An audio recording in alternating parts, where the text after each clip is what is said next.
So hello friends, कैसे हैं आप लोग। And welcome to VRA classes. आपका दोस्त, आपका साथी, जहां हम करवा रहे हैं आपकी तैयारी CHS BHU एग्ज़ाम की।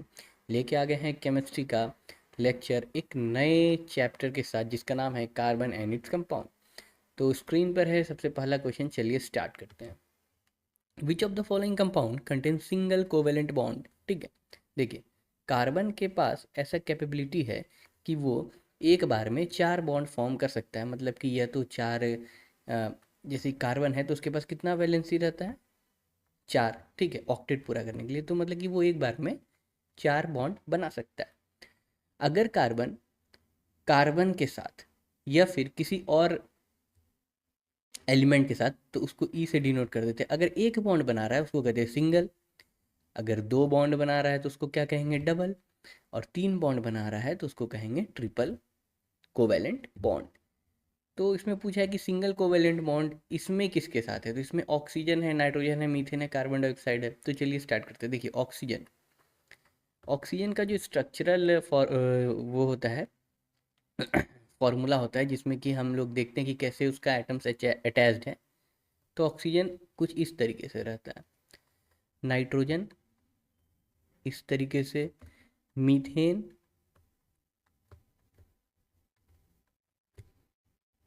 इस तरीके से, एंड कार्बन डाइऑक्साइड इस तरीके से। तो इसमें से बाबू सिंगल कोवेलेंट बॉन्ड कौन है, तो सिर्फ हम लोग को यही दिख रहा है, तो आंसर क्या हो जाएगा, सी, मीथेन। नेक्स्ट क्वेश्चन है यहाँ पे, covalent compounds are good conductor, bad conductor, semiconductor, none. देखिए, जब भी कोवेलेंट कंपाउंड का फॉर्मेशन होता है, मान लीजिए कि ये एक हम एक कोवेलेंट कंपाउंड बना दे रहे हैं, इसका नाम है इथीन। ठीक है, तो इसमें कोई भी फ्री इलेक्ट्रॉन्स नहीं रहता है, कोई भी फ्री इलेक्ट्रॉन्स नहीं रहता है। और जब तक बाबू लोग फ्री इलेक्ट्रॉन्स नहीं रहेगा तब तक इलेक्ट्रिसिटी कंडक्ट नहीं होगा।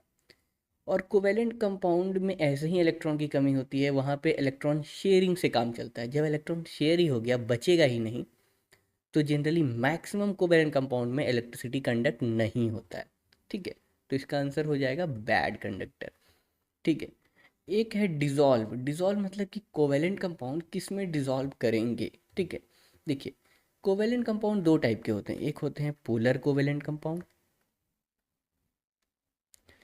एक होते हैं नॉन पोलर कोवेलेंट कंपाउंड। ठीक है, पोलर कोवेलेंट कंपाउंड का एग्जांपल हो गया शुगर, HCl, हाइड्रोक्लोरिक एसिड। और नॉन पोलर कंपाउंड का एग्जांपल हो गया मीथेन। ठीक है, अगर पोलर कंपाउंड डिसॉल्व करेंगे तो सिर्फ पोलर सॉल्यूशन में ही डिसॉल्व करेंगे, और अगर नॉन पोलर डिसॉल्व करेंगे तो नॉन पोलर सॉल्यूशन में डिसॉल्व करेंगे। इसका मतलब कि वाटर पोलर कंपाउंड है, तो शुगर और HCl इसी में डिसॉल्व करेंगे, न कि मीथेन इसमें डिसॉल्व करेगा। मीथेन को डिसॉल्व करने के लिए हमें कार्बन डाइसल्फाइड लाना पड़ेगा, जो कि एक नॉन पोलर कंपाउंड है। ठीक है, तो like dissolve in like and non like dissolve in non like. ठीक है, आगे बढ़ते हैं। Which of the following is the allotropic form of carbon. ठीक है, देखिए, कार्बन का जो है ना 3 एलोट्रॉप्स होता है। ठीक है, एक होता है ग्रेफाइट, पेंसिल की लीड में जो रहता है। दूसरा होता है डायमंड, और तीसरा होता है C60, बकमिंस्टर कार्बन फुलरेंस। ठीक है, ये 60 कंपाउंड्स का एक चेन होता है। ठीक है, वो, और डायमंड जो कि ज्वेलरी ऑर्नामेंट्स में यूज होता है, and graphite that is used in pencil lead and other electronic components. ठीक है, तो इसका आंसर हो जाएगा ऑल। आगे बढ़ते हैं। Diamond is not a good conductor of electricity while graphite is. देखिए, ये बहुत ही अच्छा क्वेश्चन। इसमें कह रहा है कि बाबू लोग बताओ कि डायमंड, हम हैं इलेक्ट्रॉन कार्बन के, और ग्रेफाइट भाई हम भी तो इलेक्ट्रॉन है कार्बन के, तो डायमंड इलेक्ट्रिसिटी कंडक्ट नहीं कर पा रहा है जबकि ग्रेफाइट कर दे रहा है। ऐसा क्यों, तो इसका रीज़न है हैज नो फ्री इलेक्ट्रॉन्स। देखिए, डायमंड का जो स्ट्रक्चर होता है ना, वो इतना कॉम्पैक्ट होता है कि उसमें कोई भी फ्री इलेक्ट्रॉन्स बचता ही नहीं है, जिसकी वजह से उसमें इलेक्ट्रिसिटी कंडक्ट नहीं हो पाता।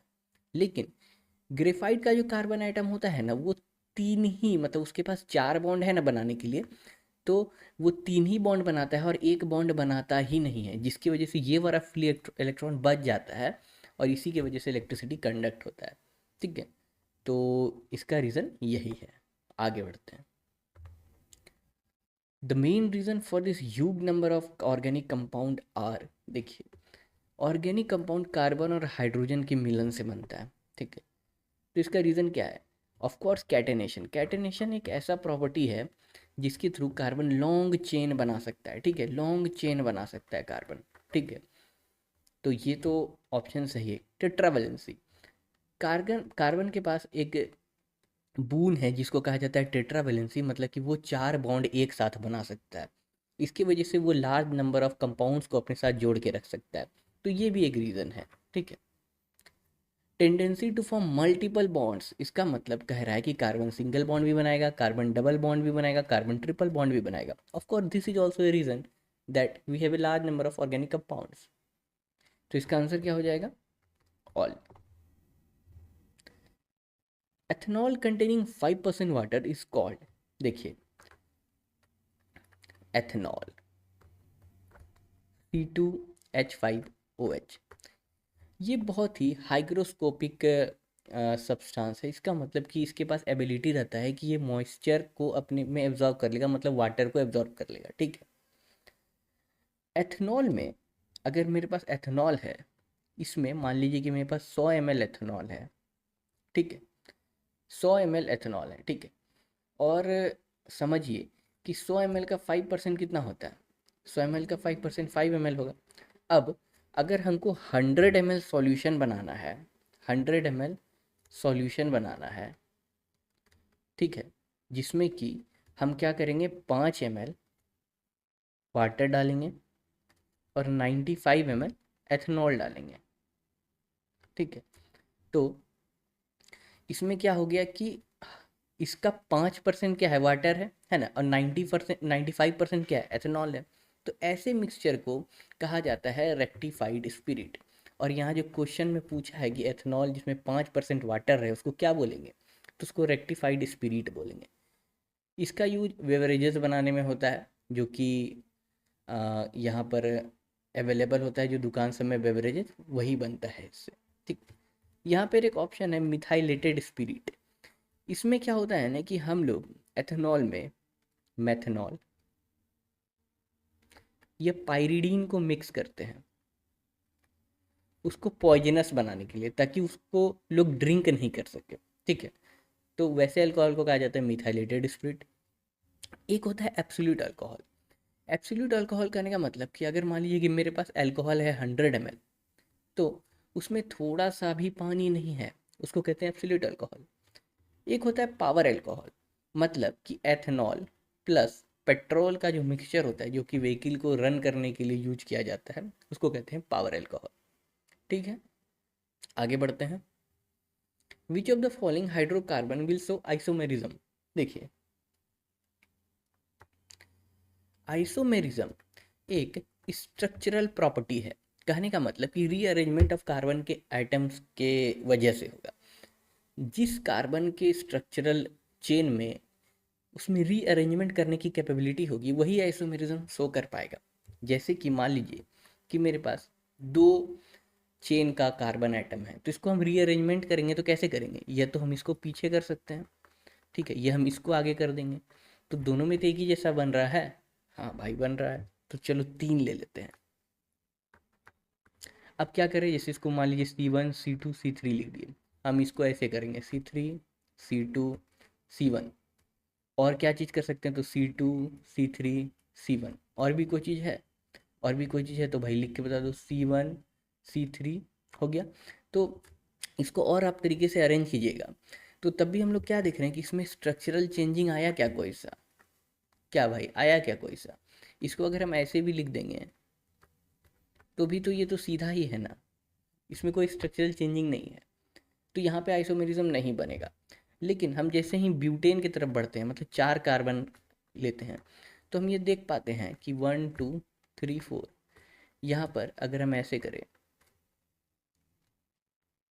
तो यहाँ पर स्ट्रक्चरल चेंज हो गया, इसका IUPAC नेम भी अलग हो जाएगा इसके अलग से। इसका मतलब कि कार्बन के जब 4 एटम्स आने लगे तो वहाँ से आइसोमेरिज्म शो होने लगता है, ठीक है, उससे पहले नहीं होता है। तो आइसोमेरिज्म बनाने के लिए हमें कितना मिनिमम एटम चाहिए कार्बन का, तो 4 चाहिए, ठीक है।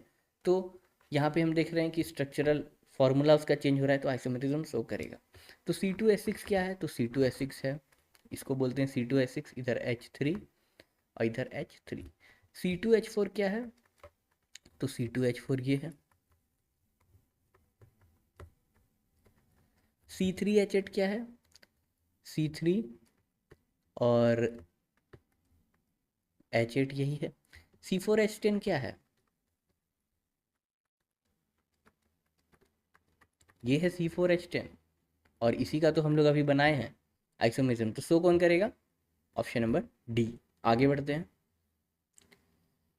Which among the following will decolourise bromine water. देखिए, ब्रोमीन वाटर का यूज़ हम लोग करते हैं टेस्ट ऑफ अनसैचुरेशन के लिए। देखिए, अगर कार्बन सिंगल बॉन्ड बना रहा है और कार्बन डबल बॉन्ड बना रहा है या ट्रिपल बॉन्ड बना रहा है, तो इसको कहते हैं हम लोग सैचुरेटेड हाइड्रोकार्बन, और इसको कहते हैं अनसैचुरेटेड हाइड्रोकार्बन। तो ब्रोमीन वाटर क्या करता है ना कि जो भी कार्बन में डबल बॉन्ड रहता है या ट्रिपल बॉन्ड रहता है, वहाँ पर ब्रोमीन जाता है, ब्रोमीन जाता है और इस डबल बॉन्ड या ट्रिपल बॉन्ड को जाके तोड़ देता है और खुद जाके उस इलेक्ट्रॉन से अटैच हो जाता है, ठीक है। तो ब्रोमीन वाटर क्या होता है, सिर्फ अनसैचुरेटेड हाइड्रोकार्बन में रिएक्शन देता है, जिसके कारण वो कलर जो है उसका वो क्या हो जाता है, डिसकलर हो जाता है। तो यहाँ पे हमें देखना होगा कि यहाँ पे अनसैचुरेटेड कौन है, मतलब कि कौन सिंगल बॉन्ड है वो रिएक्ट नहीं करेगा और डबल ट्रिपल बॉन्ड रिएक्ट कर जाएगा। तो C4H10, तो C4H10 तो यही है। C3H8, C3H8 तो 3 इधर और 2 इधर, फिर 3 इधर, तो ये भी सिंगल बॉन्ड है। C2H6 ये भी सिंगल बॉन्ड है। फिर यहाँ पे ये डी नंबर देखिए, C3H6, C3H6 में क्या है कि 3 कार्बन आइटम है, 3 कार्बन आइटम ले लेंगे और 6 हाइड्रोजन आइटम है, 6 हाइड्रोजन आइटम है। तो ये किसका है, प्रोपीन का है फॉर्मूला, है ना।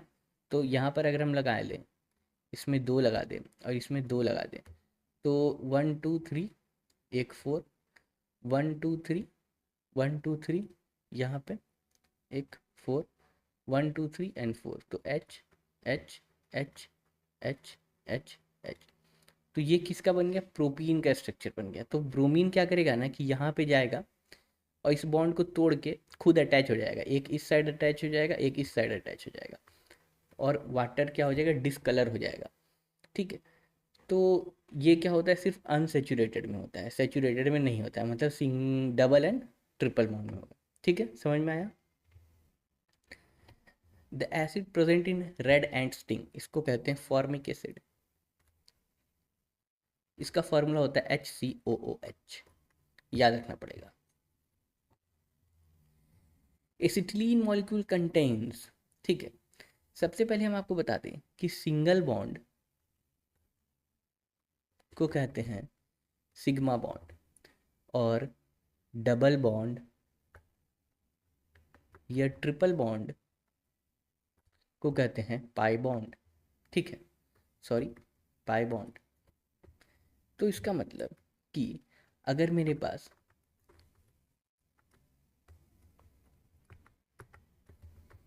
ये एक मेरे पास हाइड्रोकार्बन है, तो इसमें क्या है, सब जगह सिंगल बॉन्ड है, इसका मतलब सब जगह पाई बॉन्ड है, पाई बॉन्ड है। वहीं अगर हम एक डबल बॉन्ड ले ले, तो इधर H है अटैच्ड, इधर है H अटैच्ड, है ना। तो इसमें क्या हो जाएगा, ये एक तो सिंगल बॉन्ड रहेगा ही रहेगा, दूसरा क्या है, डबल बॉन्ड है, तो ये एक पाई बॉन्ड हो जाएगा, ये सिग्मा सिग्मा सिंगल बॉन्ड, ये सिंगल बॉन्ड, और ये क्या हो जाएगा, डबल बॉन्ड जो एक एक्स्ट्रा है उसको पाई बॉन्ड बोलेंगे। अब हम देख लेते हैं किसके साथ, एक एच इधर, एक एच इधर, तो एक सिंगल बॉन्ड, एक सिंगल बॉन्ड, अब बाकी दो क्या हो गया, पाई, पाई, और इधर क्या हो गया सिग्मा, इधर सिग्मा, मतलब कि एक तो सिंगल बॉन्ड रहेगा ही रहेगा, बाकी जो उसके ऊपर आ रहा है वही तो एक्स्ट्रा बॉन्ड आ रहा है, डबल और ट्रिपल बॉन्ड, तो वो क्या हो जाएंगे पाई बॉन्ड हो जाएंगे। तो पूछा एसिटिलीन में क्या होता है, एसिटिलीन मतलब क्या होता है कि उसमें वो क्या है, अल्काइन ग्रुप का है, इथाइन जिसको बोलते हैं। तो चलिए इथाइन बना लेते हैं, सॉरी इथाइन बना लेते हैं। इथाइन में कितना सिग्मा बॉन्ड है, तो ये एक सिग्मा बॉन्ड है, ये एक सिग्मा बॉन्ड है, और ये एक सिग्मा बॉन्ड है, और इसमें दो पाई बॉन्ड है, एक ये वाला और एक ये वाला।